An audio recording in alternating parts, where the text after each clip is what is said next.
All right, guys, welcome back to the channel. So, in my last video, I was talking about boxing's biggest night, Jake Paul versus Mike Tyson, aka boxing's biggest scam. So, if you haven't already, go ahead and check that out and let me know what you think. Now, in this video, we're going to bring it back to the UFC and talk about last week's pay-per-view event as well as this upcoming week UFC Fight Night in Tampa. So, UFC 310 just wrapped up, and with that, we saw Alexandre Pantoja defend his flyweight title against Kaya Sakara. It was a really good fight. Kaya Sakara actually made his UFC debut for the title. He came up short, and ultimately, Pantoja proved that there are levels to this UFC game. Now, that was a good fight, but the fight that everyone was talking about was the co-main event, Shavkat Rakhmonov versus Ian Garry. Now, Shavkat was able to win the fight in a unanimous decision, and I believe he won 3 rounds to 2. And the question is, did Shavkat actually win, or did he really just show a few of his weaknesses and some areas where he might not be as complete as people thought he was? Now, it was rumored that Shavkat did come into the fight with an injury, and obviously he didn't want to use that as an excuse. Most fighters are banged up whenever they go into a fight. So whether that did or did not affect his performance, we don't know. We don't know if that had anything to do with it, or if Ian Garry is really at that level as well, to where he is one of the top guys in the world. Now, Shavkat was able to do more damage on the feet. So, although I believe Ian Garry might have landed a few more punches, uh, the damage was still more visible on Ian Garry's face. He had a couple of bruises on his face, you can tell. He was a little banged up, and Shavkat really wasn't wearing any damage. He really came out the fight looking the same that he went into it. But on the ground and the wrestling, that is a whole different story. Ian Garry was able to take control of Shavkat and get him in a couple of bad positions as far as some jujitsu. Had him took his back, had the leg lock in there, and was able to put in a couple of good submission attempts that were actually really, really good. And that could have gone, either way. If Ian Garry probably would have had one more round, he probably would have got a submission in there. But that's just how it goes. Now, Ian Garry said that he was happy with his performance after losing.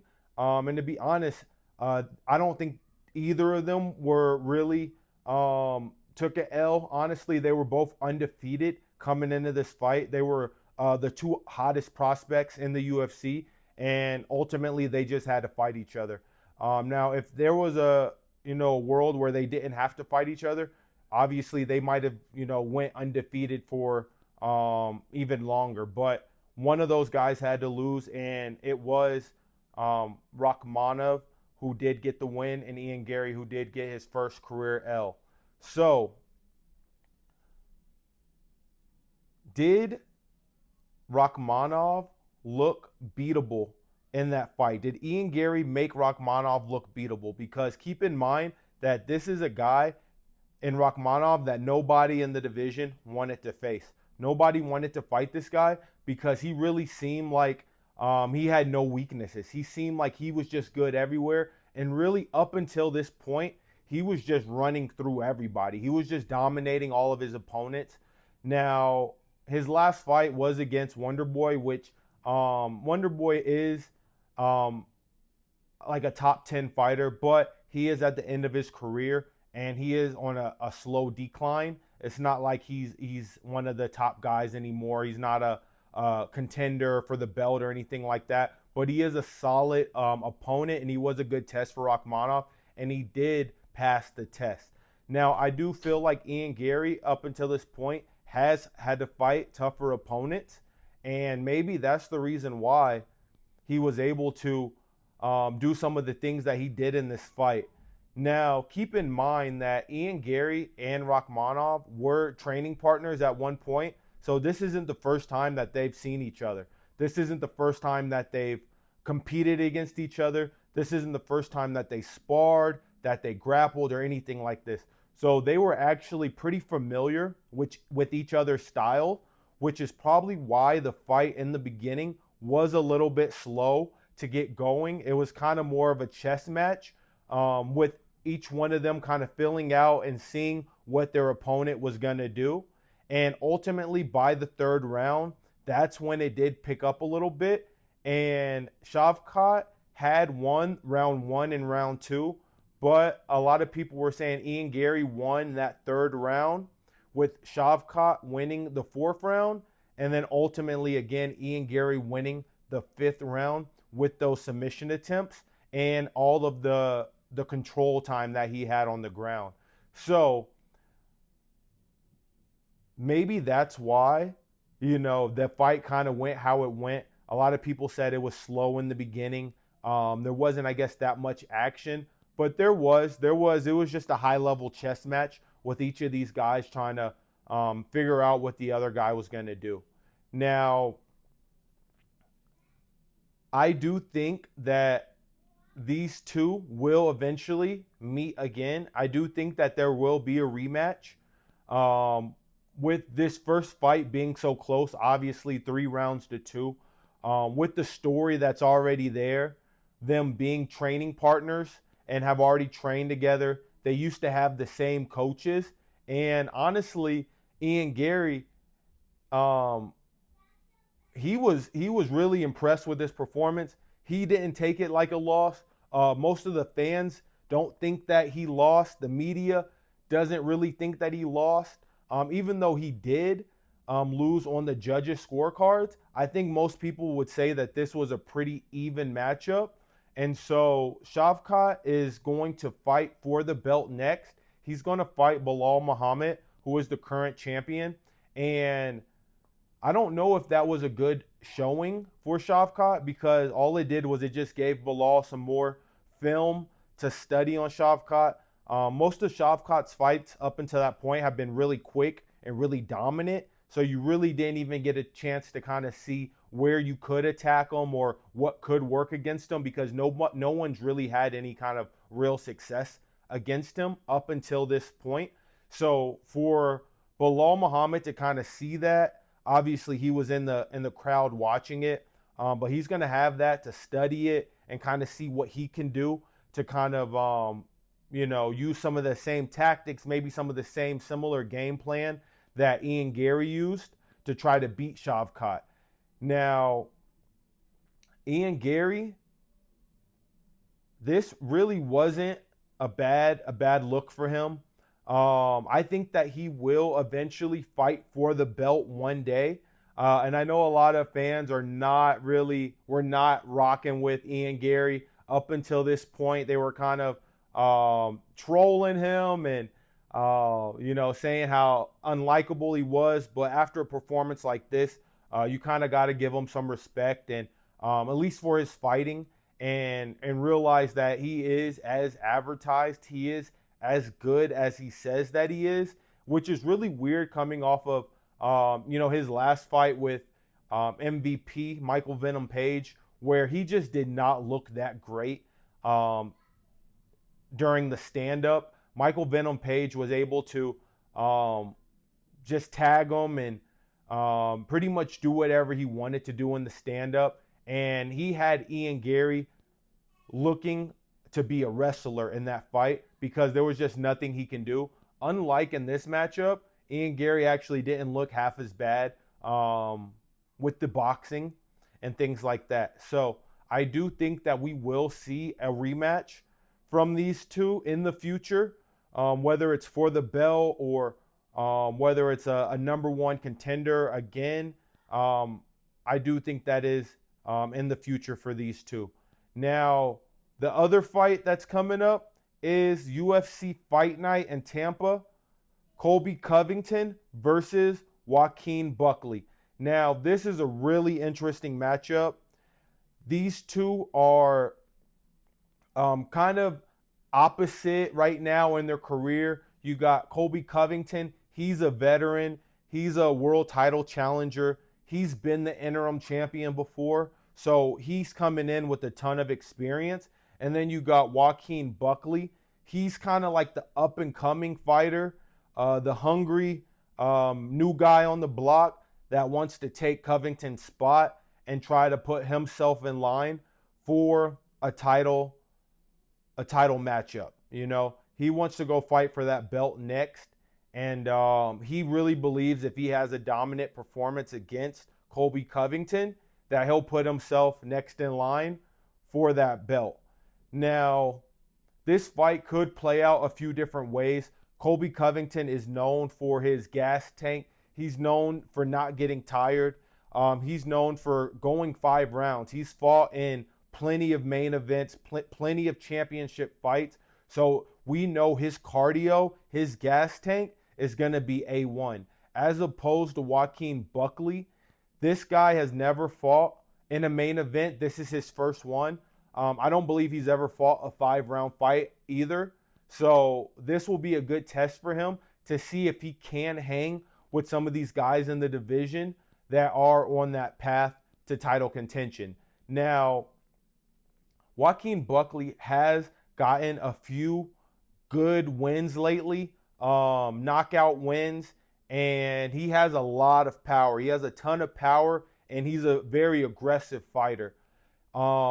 His last win, he beat Wonder Boy, which, you know, it's impressive, kind of like when Shavkat won, but like I said, Wonder Boy he just is getting up there in age, and so I don't know. He just kind of he doesn't have it like he used to. And that was a fight I actually thought Wonder Boy could have won. Wonder Boy should have won that fight, but there was just, I don't know if he was just kind of trying to stay away from Buckley's power or whatever the case may be, because Wonder Boy is like a long rangy fighter. He's a kickboxer, so he could have easily kept Buckley at range and just used his weapons, used his kicks,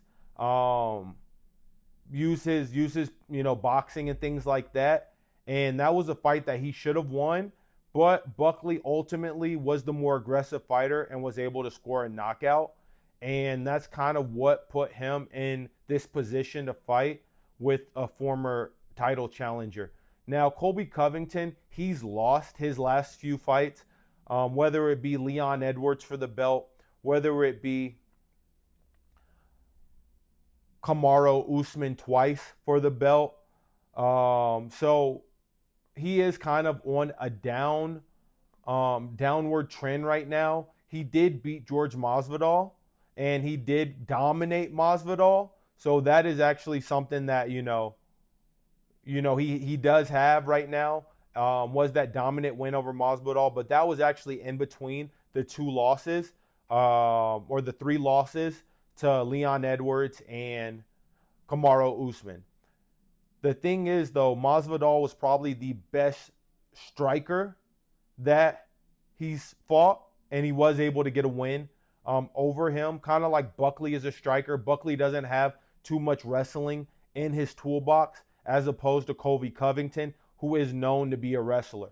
So maybe if Colby Covington could come in here and do some of the same things he did against Masvidal, he might be able to get this win. If he mixes in some of his wrestling, he'll be able to get the win. And if he just stays away from the power of Joaquin Buckley and maybe just uses his aggression against him and just gets him tired in the first 2 or 3 rounds to where he's just totally gassed out by round 3, that is another path to victory that I could see with Colby Covington winning this fight.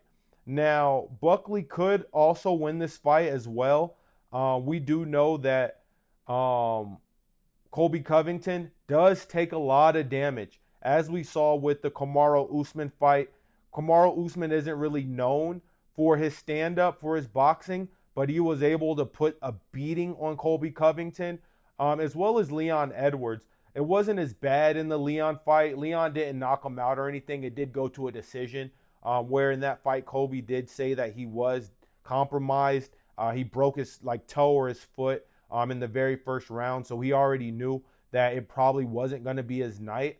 But if Colby Covington can kind of take advantage of Buckley's inexperience in these main event fights, in these championship fights, I can see Colby getting the win. If he can somehow get a takedown, which might be hard because Buckley isn't a skinny guy. He's a very strong, stocky guy, very muscular, whatever the case may be. So it could be hard to get him on the ground and secure a takedown. But if he does find a way, Colby, to kind of wear him out and just use that grinding style that he has, that pace, put that pace on him, then I do think it could be a long night at the office for Buckley. To be honest, I don't see Colby Covington getting his lights put out like that. He is really good as far as his movement. He doesn't stay in one position. He does mix in the wrestling and the boxing really well. So I don't think Colby's going to get knocked out in this fight. So with that being said, that might be the only path to victory for Buckley. I don't think Buckley is going to have much to offer in the wrestling game, in the jiu-jitsu game, or anything like that. Now, Buckley might be able to take him down and get some ground and pound. That actually could happen, Buckley, like I said, he's pretty strong. So I could actually see him maybe scoring a takedown. And if he does get some ground and pound in, that could be a way to victory for him. But ultimately, I think he would have to get the knockout if he wanted to have any real success against a guy like Colby Covington. So that's pretty much all I have for this video. You guys let me know what you think. Do you think that Shavkat actually won that fight? Do you think that he lost that fight? Do you think that Ian Garry's stock actually went up from losing that fight? Kind of like a Khalil Roundtree when he fought Pereira. His stock went up just because he was such a big underdog, and he really did prove a lot of people wrong who thought that he was just going to get dominated, who thought it was going to be an easy night at the office for Shavkat. And also, what do you think is going to happen in this upcoming fight? Colby Covington versus Joaquin Buckley. Do you think that Buckley has a shot in his first main event of his career? And if he does win this, do you think that he's going to fight for the belt next? Or do you think he's going to have to go through one more guy? Kind of like a Leon Edwards or a Kamaru Usman or a Hamzat Chimaev or even a guy like that one guy that trained with Pereira. I can't think of his name right now, and I don't know why I'm drawing a blank. But yeah, do you think he's gonna have to get another win before he does fight for the belt? So let me know what you think. And I'll catch you guys on the next video. All right, deuces.